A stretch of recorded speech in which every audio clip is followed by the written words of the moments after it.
제가 주중에 이 성도님 중에 한 분과 이제 통화를 했는데요. 이제 어떻게 지내시는지, 이제 코로나 상황 가운데서 힘드시지는 않으신지 이렇게 연락을 드렸는데 힘드시다고 하시더라고요. 네. 네, 힘드시다고 하신 다음에 목소리에 굉장히 힘이 없으시고, 그리고 이제 저에게 하시는 얘기가, 목사님 지금 저의 삶이 힘들어서 어, 신앙생활에 지금 이렇게 집중하기는 좀 어려운 것 같다고, 지금 먼저 제 문제부터 해결하고서 그 다음에 좀 열심히 하겠다고 이렇게 얘기를 하셨어요.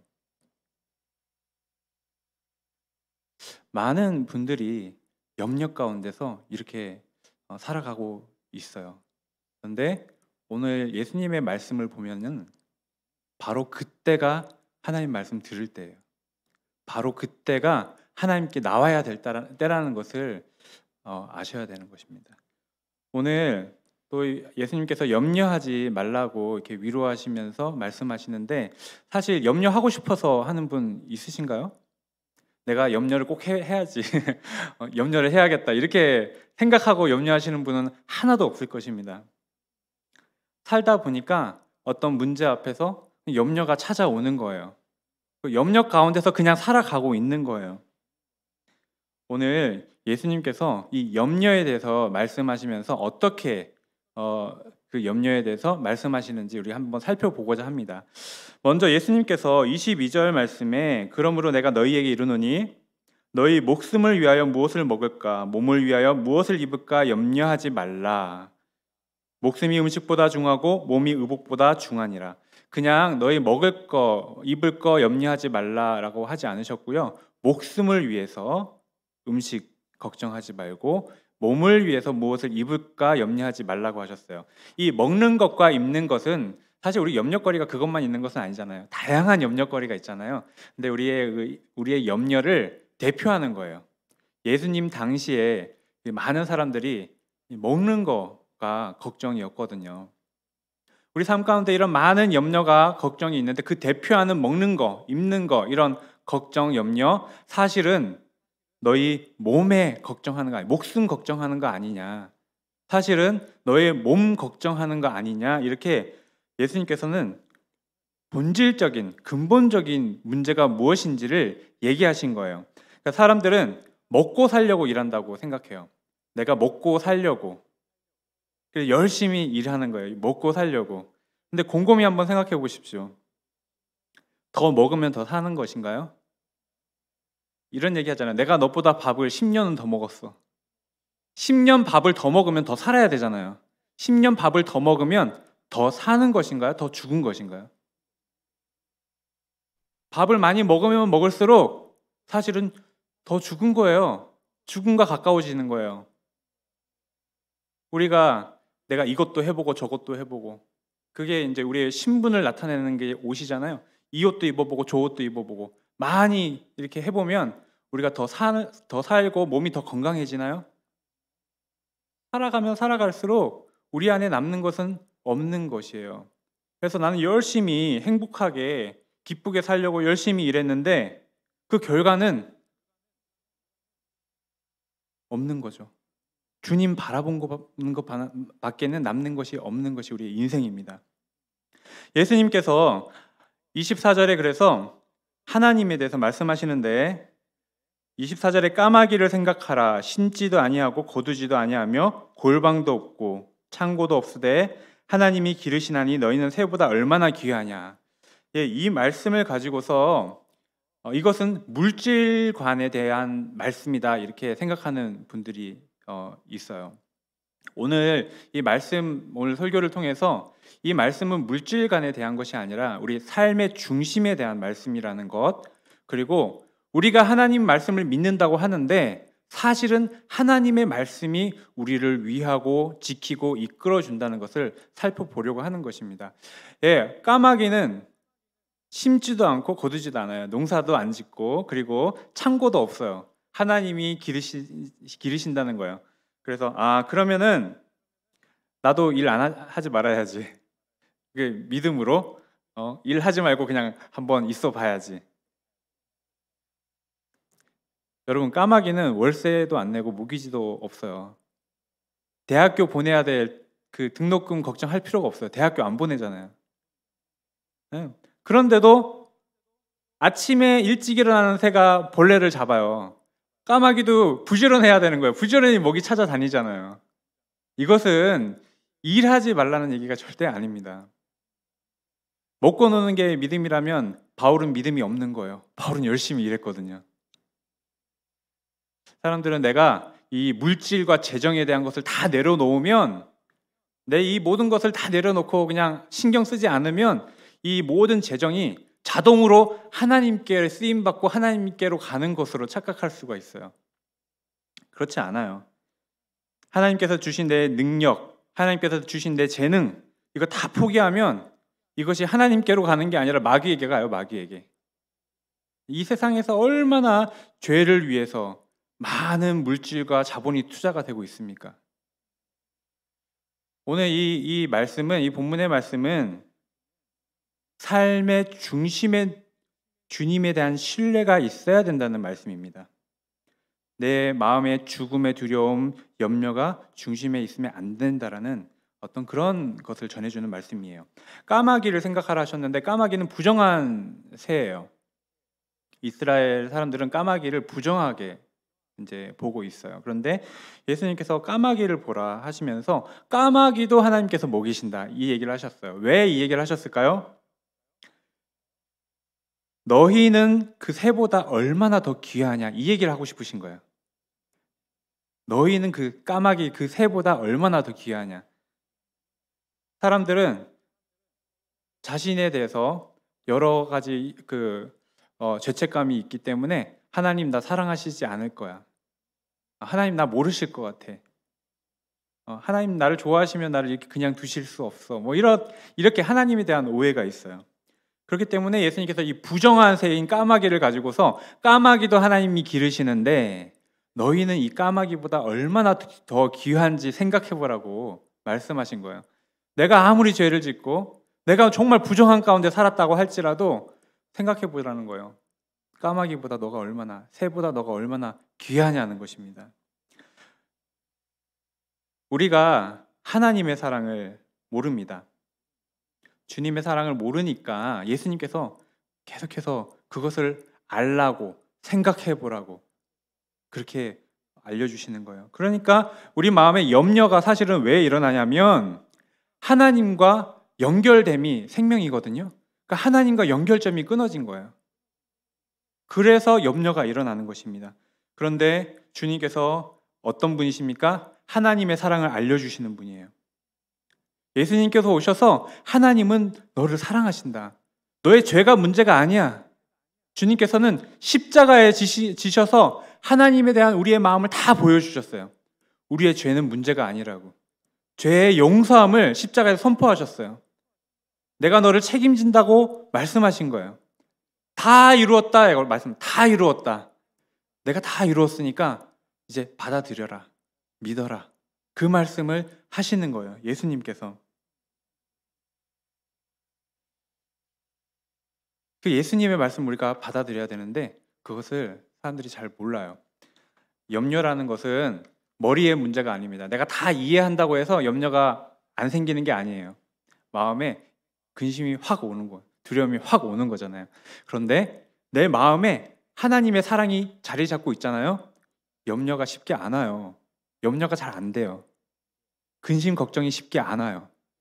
그렇기 때문에 우리는 이 말씀을 이해하는 것에서 그치면 안 되고 우리 마음에 심겨지도록 해야 돼요. 십자가를 계속 바라보고 묵상하고, 또 나 스스로도, 다윗이 그랬잖아요. 내 영혼아 어찌 그렇게 불안해하냐, 너는 하나님을 바라라.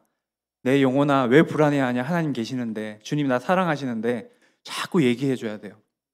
말해줘야 돼요. 옆에 사람들에게도 얘기해줘야 돼요. 하나님 당신 사랑하신다고. 하나님께서 하시고자 하시는 말씀이거든요. 제가 청년 때 교사로 섬겼는데, 그때 같이 이제 교사로 섬겼던 어떤 이제 선생님이 어떻게 하나님 만나게 됐는지에 대해서 이렇게 간증식으로 얘기를 하신 적이 있었어요. 고등학교부터 교회를 안 나왔대요. 부모님, 어머니는 권사님이신데 고등학교 때부터 교회를 떠나서 대학교 되니까 더 좋은 거예요, 세상이. 그래서 세상의 즐거움과 쾌락을 쫓아서 살았대요.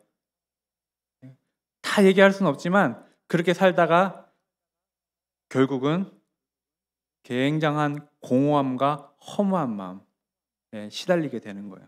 그래서 이제 약을 먹고 정말 그 좋지 않은 선택까지 했는데 구급차 실려가지고 가가지고 이제 살고 이런 그 가운데서 이제 어느 날 제가 있었던 교회가 명동에 있었는데 그 교회를 이제 그냥 지나가다가 들렸대요. 지나가다가 그냥 마당에 앉아 있었대요. 마당에서 그냥 아무 생각 없이 그냥 앉아 있었는데 어떤 자매가 지나가다가 혹시 여기 기도할 곳이 있는지 묻더래요. 그런데 나는 기도 안 하지만 교회 기도할 곳이 어디에 있는지는 알거든요. 그래서 저기 계단 밑에 내려가면은 기도실이 있다고 알려줬대요. 그리고 그냥 가만히 앉아 있었는데 1시간 정도 지나서 그 기도하러 갔던 자매가 오더래요. 다시 와서 하나님이 사랑하신대요. 그 말을 전했대요. 하나님 사랑하신대요. 그런데 그 말 듣는 순간에 통곡이 나왔다 그래요. 통곡이 나왔대요. 그래서 거기서 그냥 몇 시간 울었대요. 몇 시간을. 왜 울었을까요? 왜 울었는지도 모르고 계속 울었대요. 저는 왜 울었는지 알 것 같아요. 그 마음의 영혼이 이산가족 상봉했잖아요. 네, 주님 만났잖아요. 네, 예수님이 사랑하신대요. 이 말 한마디에 주님 만난 거예요.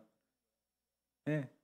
그 다음부터 마음 깊이 자리 잡게 된 것이 주님 나 사랑하신다. 그래서 뭐 그냥 기쁜 거예요. 무엇이 어떻게 돼도 기쁜 거예요. 그때부터 말씀을 막 읽어요. 왜? 사랑하시는 주님 그분 만나려고 말씀 보는 거예요. 예배는 왜 나와요? 나를 사랑하시는 그분 만나려고 예배 나오는 거예요. 무슨 일을 해도 기쁜 거예요. 어떻게 돼도 기쁜 거예요. 마음 중심에 말씀이 있는 거예요. 주님 만난 거예요. 우리 마음에 말씀이 자리 잡고 있는 거 그거 단순한 거 아닙니다. 이거 가벼운 거 아니에요. 아브라함에게 하나님께서 말씀이 자리 잡도록 이렇게 하셨어요. 약속하셨잖아요. 이삭 너의 자녀 이삭을 통해서 후손이 태어날 건데 이 후손들이 정말 많아질 거라고 바다의 모래처럼 하늘의 별처럼 많아질 것이라고 그렇게 하나님께서 약속하셨거든요. 아브라함도 잘 못 믿었어요. 그런데 오랜 기간 동안 하나님이 신실하게 그 약속을 계속 기억하게 하시는 거예요. 그리고 그 믿음대로 이삭이 태어났어요. 아브라함에게는 믿음이 있었어요. 반드시 이삭을 통해서 후손이 태어나고 그 이삭을 통해서 하나님이 그 약속하신 것이 이루어질 거라고 그렇게 믿었어요. 여러분 한번 곰곰이 생각해 보세요. 만약에 이제 이삭의 후손을 통해서 하늘의 별처럼 많은 그런 그 후손이 나와서 나라를 세우게 되는데 만약 이삭이 결혼 못하면 어떻게 돼요? 결혼 못해서 장가를 못 가. 그래서 아이를 못 낳아. 그러면 어떻게 될까요? 약속이 이루어질 수 있어요? 없어요? 없잖아요. 그러니까 하나님이 하신 약속에는 뭐가 보증되어 있냐면 이삭 반드시 결혼하고 반드시 자녀 낳는다는 게 벌써 그 약속 안에 다 들어가 있는 거예요. 만약에 이삭이 전쟁에 나갔다가 싸우러 나갔다가 죽었어요. 그러면 어떻게 돼요? 그 약속 안 이루어지잖아요. 그러니까 그런 온갖 이삭이 만약에 흉년이 들어가지고 밥 못 먹어가지고 그래서 죽었어. 그런 일도 일어날 수는 없는 거예요. 그러니까 하나님의 그 약속에 인생 삶의 온갖 것에 대한 약속이 다 들어있는 거예요. 여러분 뭐 어떤 거 하나 그 당시에 삶도 어려웠어요. 우물 하나 파는 것도 너무 어려웠거든요. 어떤 거 하나 어려운데 이삭이 어떻게 살았는지 보면요. 이삭 파는 곳마다 우물 위에 샘이 솟았다고 나와요. 샘이 솟았다. 하나님께서 그 약속을 뭐 간신히 먹고 살게 하신 게 아니라요. 성경에서 심었는데 100배의 열매를 거뒀다는 것은 이삭에게밖에 안 나와요. 이삭은 심었는데 100배의 열매를 맺었대요. 그러니까 하나님의 그 약속이 우리 인생의 삶에 내가 하는 것보다 더 큰 거예요.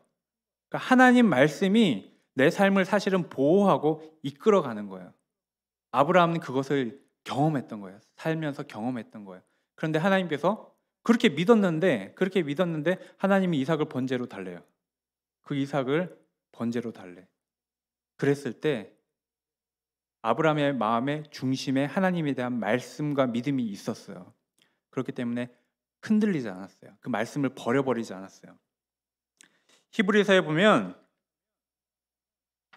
아브라함이 믿었다고 해요. 믿었다고. 무엇을 믿었냐면 하나님께서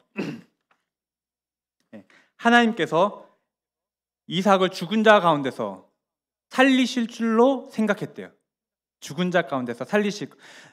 그러니까 이삭을 통해서 자손이 나올 것이라는 그 하나님을 믿어버리니까 어떤 상황 가운데서도 이게 흔들리지 않는 거예요. 그래서 하나님이 번제로 드리라고 해도 다시 살리실 것을 믿었대요.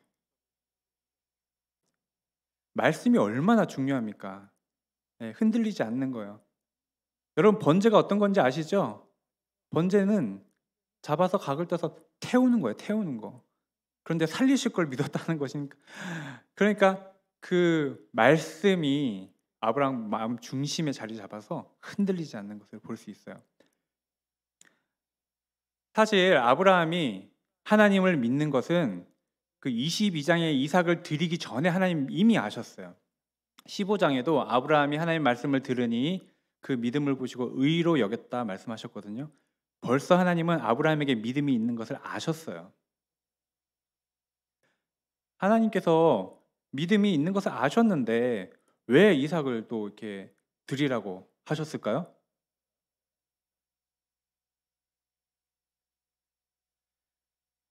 하나님께서 아브라함에게 이삭을 달라고 하신 것은 하나님께서 이삭이 필요했던 것이 아니죠. 오히려 하나님께서 마음에 하나님의 사랑하는 아들, 독자 예수님을 주실 거거든요. 그런데 그 마음을 아브라함과 나누고 싶으셨던 거예요. 그 마음을 아브라함과 나누신 거지 이삭을 죽기를 원하셔서 그렇게 하신 게 아니에요. 근데 많은 경우에 딱 그런 그 시험이 오면은 말씀을 버려버려. 하나님 이삭을 통해서 후손이 나온다고 하셨잖아요. 그런데 이건 말도 안 되는 거 아닙니까? 그렇게 마음의 말씀을 버려버리면 순종도 할 수 없고 더 나아가서 하나님의 깊은 뜻을 알 수가 없어요. 하나님과 교제할 수가 없어요. 하나님께서 이삭을 바치라고 했을 때 아브라함이 그 믿음 가운데 순종하려고 했을 때 알게 된 것은 하나님의 마음, 예수님에 대한 계시였어요. 우리도 마찬가지입니다. 우리에게 염려하지 말라고 예수님께서 말씀하셨는데 그 염려하지 말라는 것은 어떤 상황 가운데서도 말씀을 붙잡으라는 거거든요. 말씀을 붙잡고 해석하라는 거예요. 흔들리지 말고 말씀을 버리지 말고 그리고 말씀을 붙잡고 내 환경을 보면서 반대로 말씀 붙잡고 환경을 버리면 안 돼요. 환경도 붙잡아야 돼요. 말씀 붙잡고 환경도 붙잡아서 그 믿음으로 하나님께 나가면은 거기서 주님 만나는 거예요. 주님 만나는 거. 그래서 염려하지 말라고 하시는 거예요. 만약에 아브라함이 먹고 사는 거 염려할 정도의 수준의 사람이었다면 하나님은 그런 명령도 안 하셨을 거예요. 아브라함이 하나님에 대한 믿음이 있었기 때문에 그런 얘기를 했을 거예요. 여러분, 비밀은 누구에게 얘기해 줍니까? 비밀을 나누는 것은 누구에게 비밀을 얘기해요? 가까운 사람이잖아요. 아브라함과 비밀을 나눴다는 것은 아브라함은 하나님과 가까운 사람이라는 거예요. 하나님 나라에서 하나님과 가까운 사람, 존귀한 사람이잖아요. 여러분도 마찬가지입니다. 우리가 염려가 있을 때, 상황이 그렇게 잘 어려움이 있을 때 말씀을 붙잡고서 이 환경도 붙잡으면 거기에서 하나님 만나게 되는 거예요. 비밀스러운 주님의 마음을 알게 하시는 거죠. 그뿐만 아니라 그런 일을 통해서 하나님께서 우리를 변화시켜 주세요. 그런 그 아브라함의 그런 그 신앙을 통해서 그런 그 우리의 그 삶에서 주님을 그 만나는 일들을 통해서 하나님이 우리에게 해주시는 것들이 있는데 그게 바로 27절, 28절에 나옵니다. 네, 백합화를 생각하여 보라. 실도 만들지 않고 짜지도 아니하느니라. 그러나 내가 너희에게 말하노니 솔로몬의 모든 영광으로도 입은 것이 이 꽃 하나만큼 훌륭하지 못하였느니라. 오늘 있다가 내일 아궁이에 던져지는 들풀도 하나님이 이렇게 입히시거든 하물며 너희일까 보냐. 믿음이 작은 자들아. 예수님은 백합꽃 하나가 그 입은 것이 솔로몬의 영광으로 입은 것보다 더 훌륭하다. 왜 솔로몬 얘기했을까요? 이 세상의 모든 부귀 영광의 최고를 의미하는 거예요. 그 옷은 신분도 나타내는 거거든요. 솔로몬은 사람들이 그 당시에 왕들이 존경하는 왕이었잖아요. 그런 솔로몬이 그 입은 옷, 비싼 옷이겠죠? 아름다운 옷이겠죠? 근데 주님 보실 때는 그것이 백합꽃보다도 훌륭하지 않고 백합꽃이 더 훌륭하고, 하나님이 우리에게 입혀주시려는 건 어떤 옷이에요? 세상의 그 훌륭한 솔로몬이 입은 것과 같은 그 옷 입혀주신다고 하신 건가요? 아니라는 거예요. 여기에서 지금 이 말씀은 너 입을 거 걱정하지 마 이 뜻이 아니죠. 그렇죠? 입을 거 걱정하지 마 이 뜻이 아니야. 하나님께서 지금 입혀주시는 것이 있다는 거예요. 믿음이 작은 자들아 왜 이렇게 모르냐는 거죠. 솔로몬의 옷과 백합꽃은 무슨 차이가 있습니까? 솔로몬의 옷은 아무리 훌륭해도 사람의 솜씨인데 백합꽃은 하나님 솜씨예요. 그리고 하나님께서 무엇을 하시잖아요. 하나님께서 무엇을 입혀주시거나 무엇을 하시잖아요. 거기에는 참 생명이 있어요. 백합꽃은 한번 보세요. 꽃잎에 그 생명이 있어요. 붙어 있어가지고 뿌리까지 이게 붙어 있잖아요. 그래서 살아 있어. 솔로몬의 옷은 아무리 훌륭해도 그러니까 아무 살아 있는 게 아니잖아요. 솔로몬과 사실은 별 관계가 없어요. 하나님께서 입혀주고 계신 것은 솜씨가 다른 거예요. 영광이 다른 거예요. 하나님께서 그렇게 지금 입혀주고 계시다는 거예요. 말씀을 의지해서 살아가는 사람들에게. 그래서 바울은 그것을 신령한 몸이라고 했어요. 우리 육신의 장막이 있다 그러고 하늘에서 오는 장막이 있다 그랬잖아요. 그 하나님께서 입혀주고 계신 거예요. 저와 우리 성도님들, 믿음으로 살아가는 이 성도님들 가운데 하나님께서 지금 놀라운 영광으로 입혀주고 계신 것을 믿으시기 바랍니다. 바울은 그것을 알아서 기뻐했습니다. 제 친구가 제가 그 싱가포르에서 한 2년 정도 선교하면서 사역을 했을 때가 있는데, 마지막에 한국에 올 때쯤 돼서 친구가 놀러 왔어요. 한 3명이서 놀러 왔는데, 평소에 잘 연락도 안 하던 친구들이 그때 이제 놀러 와가지고 이제 논다고 왔는데, 그 중에 한 친구가 그 사업을 해가지고 좀 돈을 좀 벌었던 것 같아요. 그래서 그 친구가 주동이 돼서 온 거예요. 그런데 와서 택시를 타고 딱 내리는 순간, 나 캐리어 택시에 놓고 내렸다. 그걸 알았어요. 그리고 어떻게 하지? 그러면서 저한테 막 그거 좀 찾아보라고, 찾을 수 있는 방법이 없냐고. 그래서 뭐 회사에도 전화를 하고 그랬어요. 근데 나중에 계속해서 말하는 게 뭐냐면, 알고 보니까 그 친구가 좀 자랑하고 싶었던 것 같아요. 비싼 옷들을 챙겨갖고 왔대요. 비싼 옷들. 그래가지고 그 비싼 옷 자랑하려고 캐리어에 다 넣어가지고 왔는데, 내리자마자 그걸 그냥 택시 트렁크에 놓고서 그냥 잊어버린 거예요. 그 친구가 여행을 하면서 그 여행을 잘 기쁘게 즐겼을까요? 아니요. 핸드폰 계속 붙잡고 계속 전화하고, 내 캐리어 어떡하지? 거기에 들어있는 내 비싼 옷들 어떡하지? 염려만 하는 거예요. 나중에 몰랐는데 제가 이제 한국에 오는 비행기를 타는데 그 친구가 같은 날 같은 시간 같은 비행기더라고요. 근데 제가 그때 제 짐이 얼마 없을 줄 알았는데 막상 짐을 싸니까 캐리어 한 5개 정도가 나왔어요. 그 친구가 짐을 다 잃어버려가지고 제 짐을 다 가지고 들어왔어요. 그러면서 하는 얘기가, 내가 여기 왜 왔지? 너 짐 들어주러 왔나 보다 그랬어요. 그 말이 막 기억에 남았어요. 비싼 거 있어봤자 그게 우리에게 별로 그렇게 큰 도움이 안 돼요. 도정한 시인이 들꽃 언덕에서 살았다라는 그 시를 썼는데 제가 그거 보면서 정말 그렇다 생각을 했어요. 뭐냐면 값비싼 화초는 사람이 키우고 값없는 들꽃은 하나님이 키우시는 것을, 그래서 들꽃 향기는 하늘의 향기인 것을, 그래서 하늘의 눈금과 땅의 눈금은 언제나 다르고 달라야 한다는 것도 들꽃 언덕에서 알았다. 네. 하나님이 키우셔서 하나님의 향기가 난다는 거예요. 이 땅의 기준과 사람의 기준은 달라야 한다. 다르다는 거예요. 네, 오늘 이 말씀을 통해서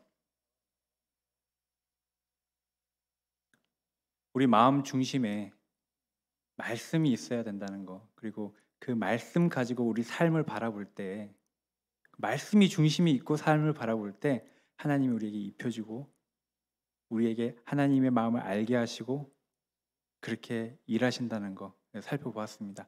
그리고 오늘 30절에 31절에 다만 너희는 그의 나라를 구하라. 그리하면 이런 것을 너희에게 더하시리라. 이것은 결론적인 말씀입니다. 그의 나라를 구하라. 마태복음에는 먼저 그의 나라와 그의 의를 구하라 이렇게 말씀하고 있잖아요. 그의 나라를 구하라. 그 말은 무엇이냐면 이것은 영적인 전쟁이라는 거예요. 나라와 나라 사이의 영적인 전쟁이라는 뜻이에요. 하나님의 나라를 구하라는 것입니다. 어디에? 먼저 내 마음 중심에 하나님의 말씀이 임할 수 있도록 하는 것이 하나님 나라 구하는 것이거든요. 근데 그게 영적인 전쟁이에요.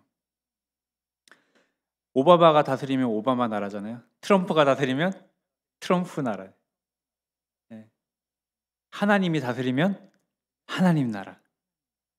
하나님이 내 마음을 다스리도록 하나님 나라를 구하라는 것이죠. 제가 그 고하영조 목사님 동생 하신주 선교사님의 간증을 좀 직접 만나서 들을 기회가 있었어요.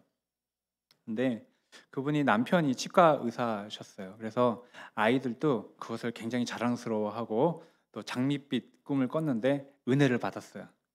그래서 중국으로 다 내려놓고 중국 선교사로 헌신하고 중국으로 가셨대요.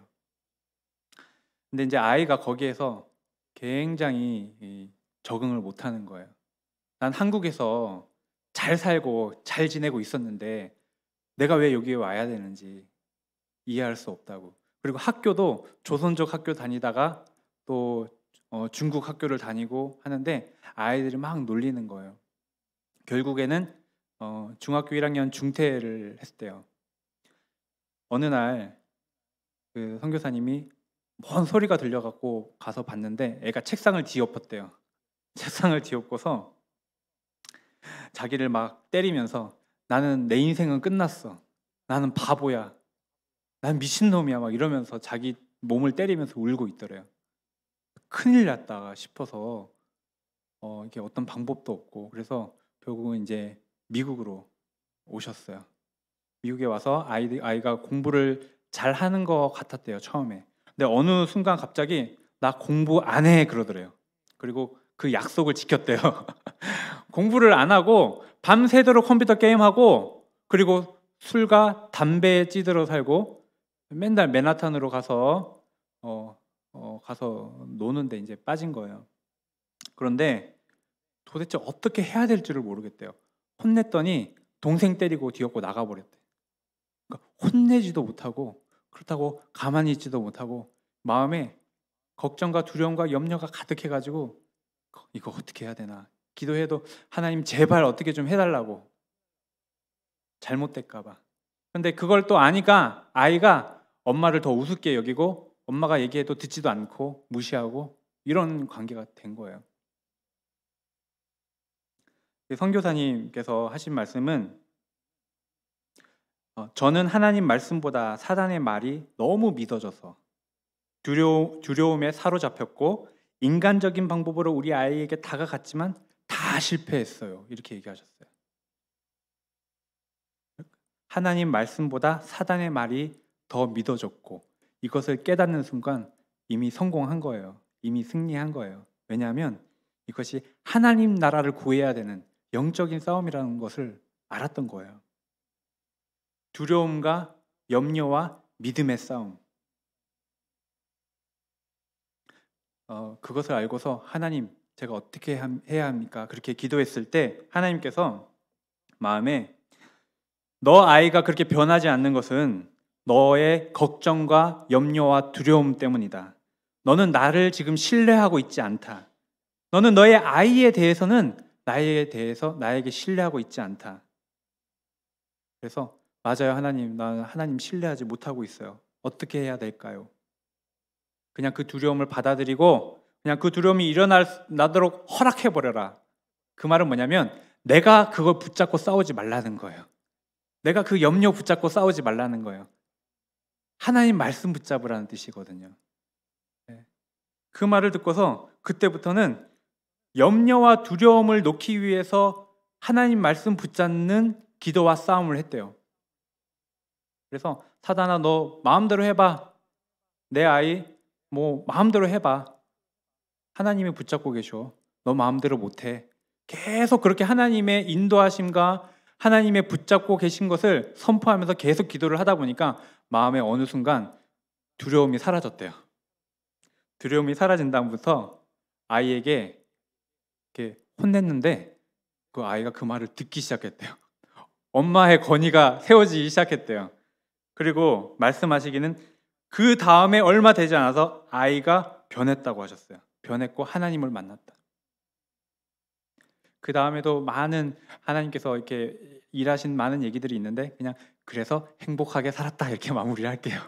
네. 예. 하나님께서 그 아이와 가정을 다스리기 시작하신 거예요. 염려와 두려움, 걱정 그것이 내게 있다는 것을 인정하고 그것을 내가 붙잡고 있지 말고 하나님 말씀 바라보시기 바랍니다. 눈을 들어 주를 보시기 바랍니다. 내 모든 걱정, 염려를 주님께 맡기시기 바랍니다. 전쟁에 승리하면 전리품도 있잖아요. 우리가 이 영적 전쟁, 하나님 나라 구하는 이 전쟁에서 승리하면 전리품도 있는 거예요. 말씀을 마무리하겠습니다. 우리는 염려하지 말아야 됩니다. 가장 큰 이유는 주님이 하지 말라고 하셨어요. 주님이 책임지십니다. 주님이 우리를 위해 생명 주셨어요. 그리고 우리에게 말씀하셨습니다. 염려하지 말아라. 주님 말씀 붙잡기를 원합니다. 기도하겠습니다.